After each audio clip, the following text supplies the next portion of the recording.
ladies and gentlemen, welcome to VFG Movie Reviews with your host, Tim Williams.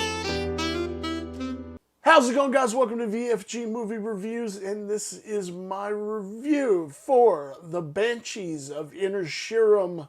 Before we get to that review, we are giving away a movie code for this. You just have to follow some simple rules.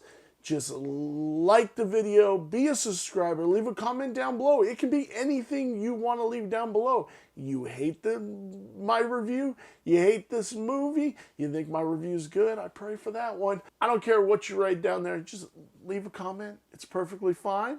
I prefer something about my review, but leave whatever comment you wanted down below. 24 hours after the video goes up, I will choose somebody from the comments and award them this code. Good luck to everybody, especially me. Let's get them views. I'm joking. This movie was very different than what I thought it was going to be. So we have Brendan Gleeson, we have Colin Farrell, Kerry Condon, Barry Keoghan, which it's kind of funny. Been seeing a lot of him lately, which, I mean, he's one of my new favorite actors. I can't hate on that at all. So basically the story is that Brendan Gleeson's character doesn't want to be friends with Colin Farrell's character anymore, and this movie is basically Colin Farrell dealing with that. But Brendan Gleeson goes to kind of an extreme by how, and this is really an extreme for anybody. This guy is a violin player, so he needs his fingers, but his punishment to Colin Farrell is that he's going to cut a finger off for every time he speaks to him, because he just does not want to speak to Colin Farrell anymore.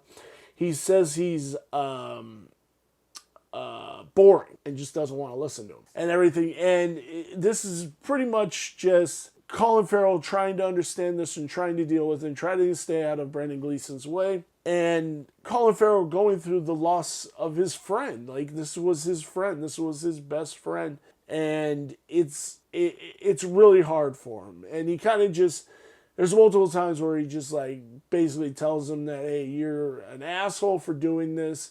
You know it is. It's not all about you.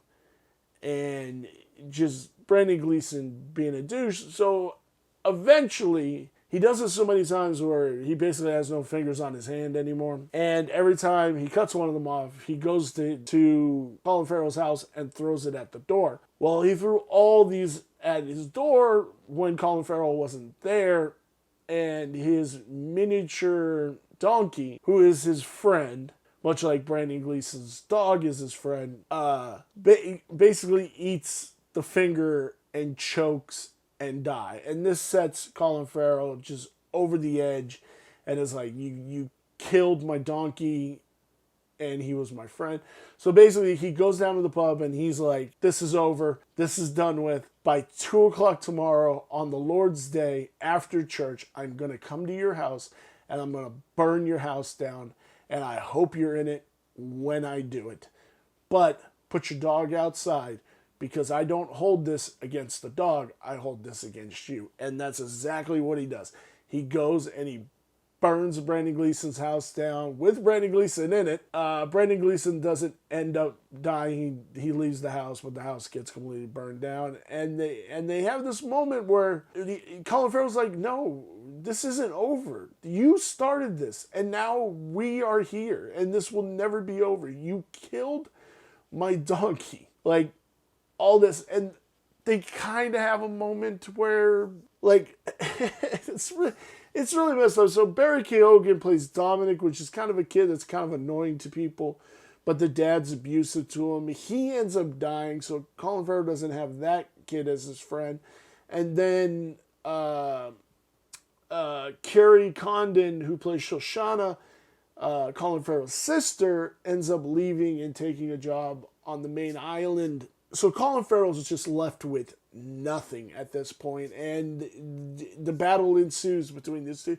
This was a fun movie. I really did dig the story to this, But this definitely played out like a little ways that I kind of didn't like cutting your fingers off because somebody talks to you is kind of an extreme where, especially if you're a violin, like it's kind of, I don't know, that particular part of it was kind of dumb. But this had heart, man, and it built to something that I didn't see coming, and I feel for the donkey. But this was a brilliant, brilliant, beautiful flick. Where does this lie on my 5-star review scale? The story is a 4. The cinematography is a 3.5. The characters are a 3.5. I didn't really connect with the characters. The design of this movie is a 4. Like this little Irish town island, Inisherin, is just beautiful. Just beautiful. Which brings our total to 3.75. Let me know down below, guys, have you seen Banshees of Inisherin? I'd love to hear it. Remember, follow the rules, win the movie code. Thank you, guys. Leave a like, leave a subscribe, and help us grow in 2024. Thank you, guys, and I'll see you in our next review. Bye.